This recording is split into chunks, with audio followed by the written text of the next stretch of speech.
Hi everyone, Troy White here with the Biocomposites group. I wanted to welcome you to this call with Harris Seeds today. What we're going to be going through is an overview of microgreens, how to grow microgreens, and why you should be growing microgreens and including them as part of your daily diet. I wanted to just quickly start out and thank Harris Seeds for having me on the call today. I wanted to give you a little background too on myself and the company. Behind the scenes, Biocomposites Group produces the Terrafibre mats that we're going to be demoing today. Biocomposites Group, we are out of Drayton Valley, Alberta, up in Canada. And we've been in business now in the hemp processing business for 12 years, selling commercially around the world for about 5 of those years now. And the product we're going to be talking about today, the microgreen mats, is our #1 selling product. So a little bit about our company, though, first. It's a husband-wife team that run it, Dan and Brenda Madlong. They have a long history in working with different types of wood fibers and turning them into consumer goods. So right now, we are the most active consumer good hemp processing company in North America. We ship our products all over the world and to all different types of landscapers and home gardeners and commercial vertical farms, all different types of gardening stores and tree farms, and you name it, there's a long list of it.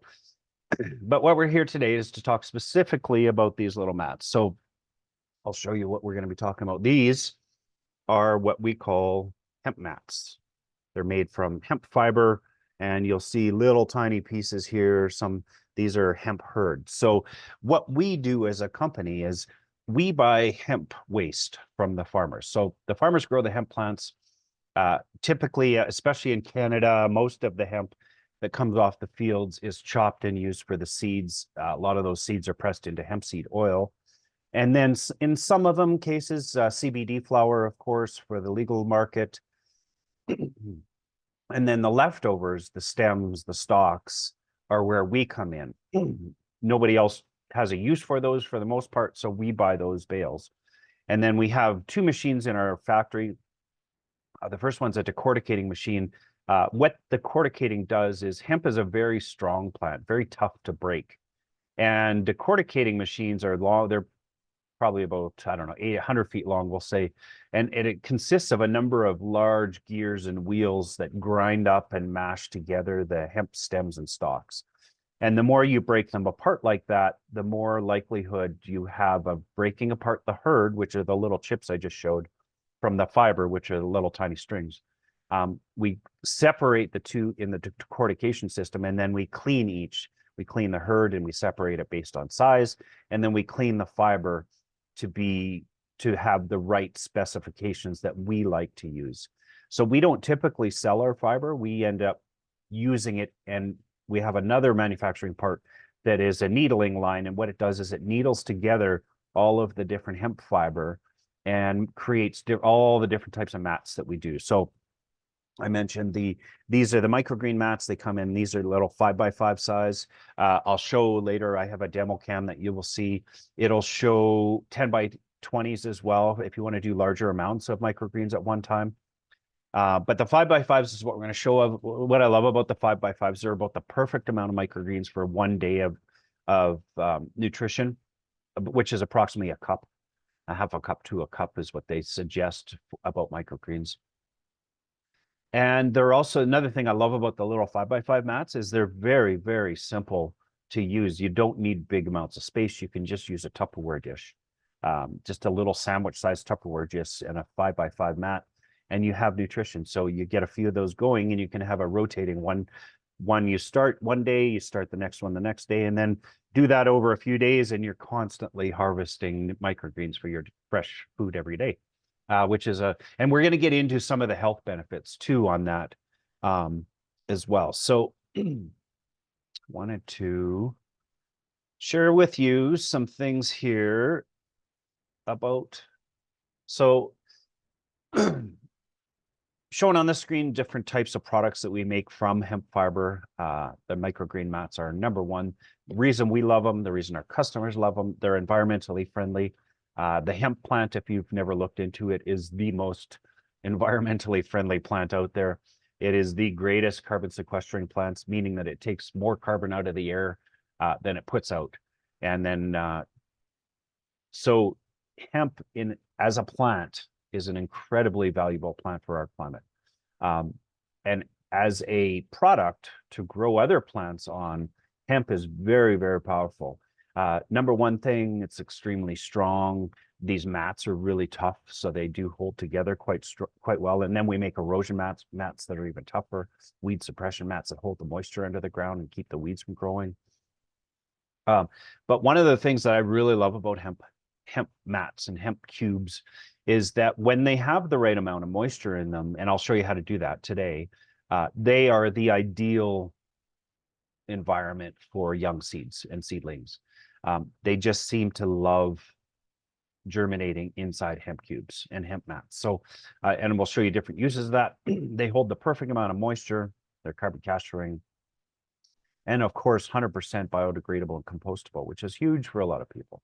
Another use for these too is after you're done harvesting, you can actually, if you live on an acreage and you got farm animals or outside animals, they can actually eat the mats after. It's just a natural fiber.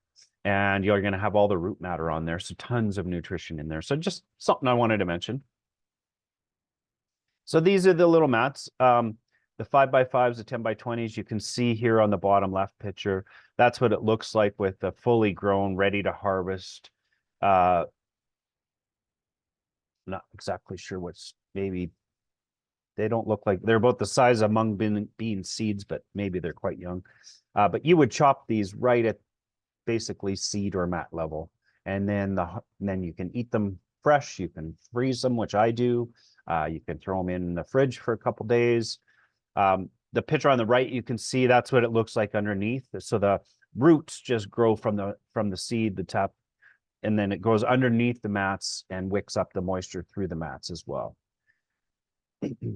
Some of the different benefits that we're going to go through. Why do you want to eat microgreens? And first off, microgreens, really what they are is just immature full grown. So if you're used to growing or eating broccoli, if you've ever grown broccoli, it's the same seed. You just are harvesting these at about 3 to 4 inches max size. You're not letting it grow into the full-blown adult version of it. And what's important about that too is the shorter the plant, the more condensed the nutrients. So microgreens, one of the reasons they're so good for your health is because they are quite immature and young, and so all the nutrients are condensed in the young plants. So other things nice about microgreens, they're far cheaper than buying your greens at the grocery store. $8 a lettuce I saw the other day for a head of lettuce. One of the things I'm really picky on is I know exactly what's going into my food. When you buy food at the grocery store, you don't know where it came from, what they've sprayed on it, what they've washed it in, what's left on it. I mean, yes, you can wash it off when you get your vegetables home from the grocery store, and you should, but you don't know what has been sprayed on them that's absorbed into the food. So growing your own at home is the ideal way to control that. You know exactly how it was grown and what's gone into it. You can grow microgreens anywhere, anytime, no matter how small your place is. All you need is a little Tupperware dish and a windowsill, and I think anybody can afford that. So you can't use that as an excuse. You do not need to do large trays, and you don't need a lot of space for this. Microgreens taste just as delicious, and there's all kinds of different microgreens that you can use or grow. I mean, broccoli and mustard and mung and you name it. There's a long list we'll get into. And you can eat them raw. I throw them in soups and sandwiches and salads, and they just go with everything, I think. Incredible immune system benefits. We're not going to get into that. You can look it up online. Are microgreens good for your immune system? You can see the long list of reasons why they are.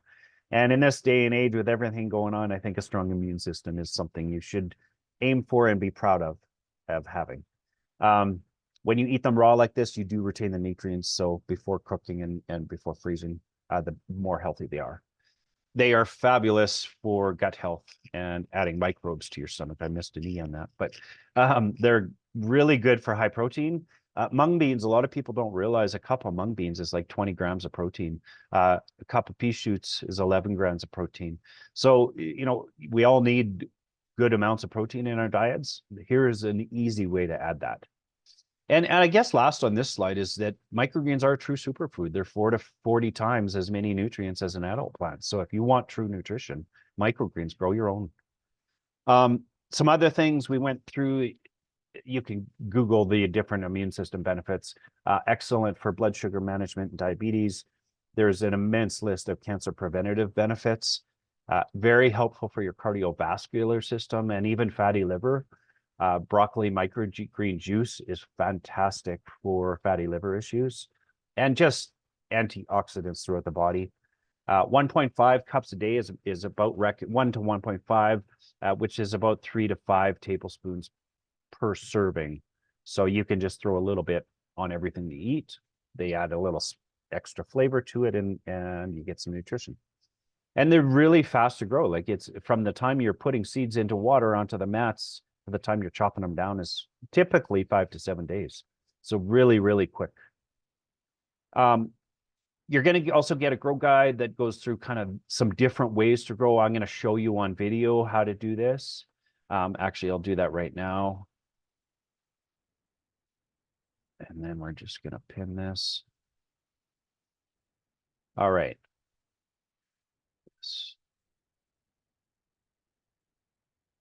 Okay, you should see the trays right in the middle here. So these are your standard 10 by 20 size microgreen trays or seedling trays. Are all kind of a standardized. They come different colors. Typically 10 by 20. You can get 10 by 10s, and you can get even smaller as well. But like I said, you can do that. You don't need the trays to make microgreens. You can just use a Tupperware dish, or even a plate would work.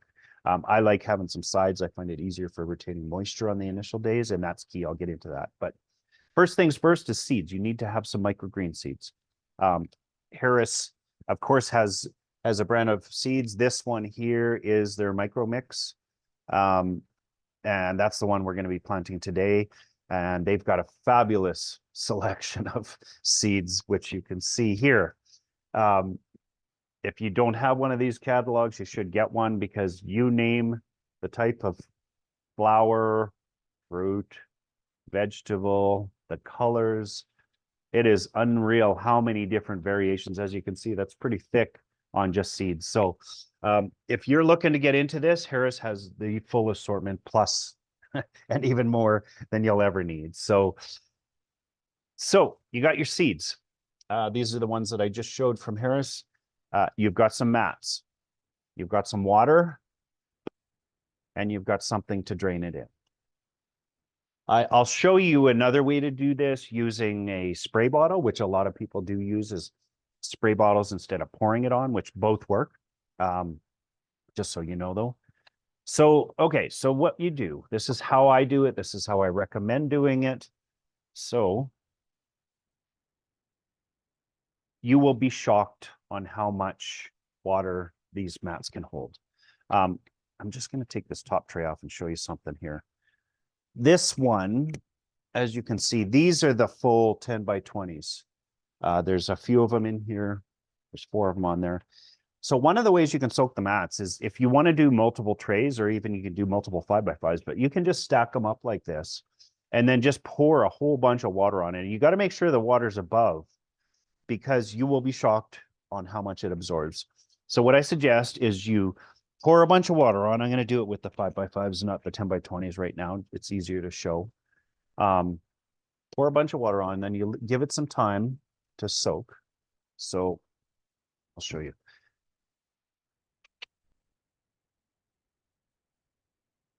So you want to make sure the whole mats are covered.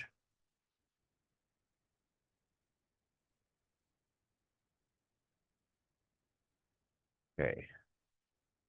So now you can see it's sitting in water. I want to make sure it has enough. You can flip them over. You're trying to make sure you're getting maximum amount of moisture in the mat. And typically what I do is I'll let them soak for a couple minutes. And you can already see, so that was 250 milliliters on 3 mats, and it's already almost soaked up every little ounce of it.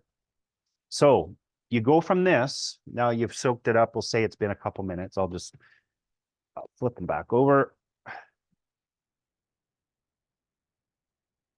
And then here's how I have found you get the perfect amount of moisture. So you could do this over the sink. You can do it kind of any number of ways. But you take your tray and you tilt it. I don't know if you can see this, but I'm tilting it so all the water is pooling up in the corner. And you want that out of there. So you can hold these and just dump that till the water stops. So when it starts to just drip and not run, which is about there, that's about right. So what we have now on these mats, now that we've tipped them vertically and drained them, is the perfect environment for seed germination. So these are how I start my mats. I get them ready, make sure they're touching each other, and I'll show you why that's important here. Okay.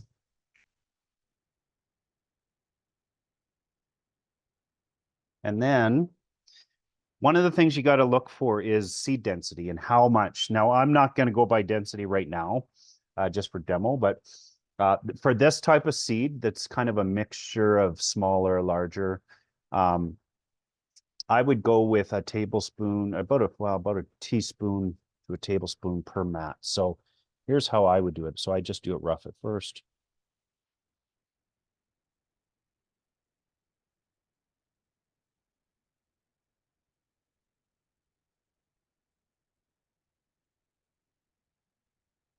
All right, so you can see some spots are thicker. I try and spread it out a bit so it covers most of the mat. I could have gone a little thicker on these, to be honest. I would normally put a little more than that. I like them thicker. I like to get more harvest from the same amount of effort, to be honest. So, okay, so now you've got the seeds on the mat. What you could do is just kind of press them down with the back of your hand. So the key in seed germination, so for those seeds to start growing, they have to be in constant contact with moisture. The mats hold the perfect amount of moisture, but the seeds need to be in constant contact. So there's a couple with high moisture or high humidity. So there's a couple ways you can do that. One is I'm going to show you two different ways here. Okay. One is to take a standard dome and you just put this over top of your tray. So for day one, what I would do is close the openings if it has openings, make sure there's no extra air. What these do is they keep higher humidity in the dome. And in your first 24, 48 hours with seeds, high moisture, high humidity is absolutely critical. If they're dry, they will not germinate. You will not have anything growing. But if they have high humidity, high moisture, they will. So this is one way. This is a simple way. Just throw a dome over it. If you don't have a dome or a Tupperware, throw a lid over it. Throw some saran wrap over it. You need high humidity for one day. So the alternative to a dome is to do this. So I showed you another empty mat. What you do is you put another tray over top and you actually push it down. And what I would do is put a bunch of books on here and leave it for 24 hours. What that does is the books on top of this tray is creating a humidity dome underneath here. It's creating high humidity, pushing the seeds down into the mats for that first 24 hours. So absolutely key, these seeds stay wet for 24 hours. You're going to start to see some roots starting to pop out of some of the seeds, not all, after about 24 hours. So if you had the second tray on top, you take that off after 24 hours. If you're on a dome though, and then if you had the second tray on top, you take it off after 24 hours, and then you put the dome on top. And then what I would suggest is you even put these about half open on. So for the next 24 hours, a dome on top.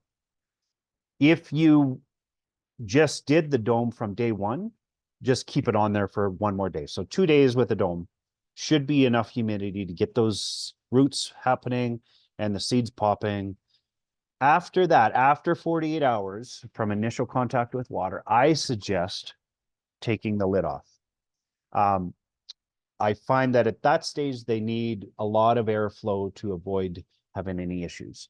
So airflow and the right amount of moisture is absolutely critical for microgreens. So they got to have lots of moisture, or I mean, lots of airflow. And then every day, what I do is I go through and I check the mats, I pick them up, I see how they feel. Do they feel like they're moist? If they don't, I take a little shot glass or just a measuring cup, measure out just a tiny little bit. If it's a shot glass, so half an ounce, just put it on the mat, see if it soaks, do the tilt if it soaks up, right? Same thing, tilt it, drain it, wait till the water stops or starts to drip instead of pour. And then you kind of have the perfect amount of moisture.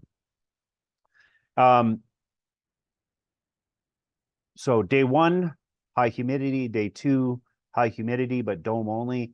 Day 3, 4, 5, 6, 7, depending on how many days your seeds go, check your pack, it'll tell you. You don't need a lid on. I don't also suggest you put them in direct sunlight. Direct sunlight will dry these mats out very, very quickly, and I don't suggest that unless you're able to constantly keep on top of how dry or wet the mats are. I just put it in a room with light, but not direct sunlight, not a hot sunny spot, or it will dry out really, really quick. So then you need to be, so now you're at, we'll say day 5, 6, 7. Your microgreens are about 3 inches long. What you do then, and I didn't have any with me today to show you, but you would take the mats. I'm going to show it here. Microgreens are going to be out here, about 2, 3 inches long, and you chop them right at the mat level. So just take scissors and chop the microgreens at the mat level. It's really that simple. And then all you do is you put those in your next meals. You put them into the freezer. I mean, how you want to store it is up to you. Some people are freeze drying them, and of course they're going to last you a lot longer then. So I just wanted to show a couple other things here. So the Grow Guide you're going to get has some of these instructions, different things about those bottoms picture is what a whole bunch of different types of microgreens look like together. That's the power of the 5x5s, where you can have you can have 8 different kinds of microgreens in one 10x20 tray. So I'm not going to go through this whole list, but there are a lot of different types of microgreens. Basically, anything you eat in adult form in vegetables can be a microgreen. So beets, chives, celery, arugula, broccoli, mint, basil, grasses, beans. I mean, you name it, it can be a microgreen. So pick what you want to cook and then find the microgreen that would go really well with it. And you can always Harris has all the seeds you could need. Different ways to cook with microgreens, which are, as we already said, significant for immune system. I freeze them. I know it's not the best because freezing them does break it down chemically, but that is handy. You still have some nutrition left in there. It is handy. This is kind of a thing you can do when you're not able to do fresh every day. But things that I personally use them for, I use them for soups. I put them on top of every type of meat dish I have, salads, toast, pastas, lettuce and sandwiches, or a replacement, smoothies, noodles, pesto, eggs. They go well with everything. So you really do need to try these if you haven't yet. And it's just a real quick and easy way to add extra nutrition. I also wanted you to just know that I am here for any questions you have, twhite@biocompositesgroup.com. I'm here. We're going to be doing more. The one other thing I think I just realized I forgot to mention, on the initial watering phase when you're doing that, one thing I do suggest you do is you get your water that you're going to be soaking the mats in, and then add about a teaspoon of either A, vinegar, or B, hydrogen peroxide to a gallon of water, and then use that mix to soak your mats. What it does is it just eliminates any potential chance of mold or mildew or algae on these if you don't have the exact moisture or the exact airflow. So just a little bit of vinegar or hydrogen peroxide, and that will help eliminate that potential mold, mildew, algae problem. So I hope that was everything you need there. We will be doing more of these calls, so I really do want to thank you again. And please reach out if you need any questions, and we will go from there. And thank you again for your time today. And please let me know, let Harris know, and we will, and what other subjects you would like covered, and we will make sure we do those. So thank you again, and I'll talk to you soon.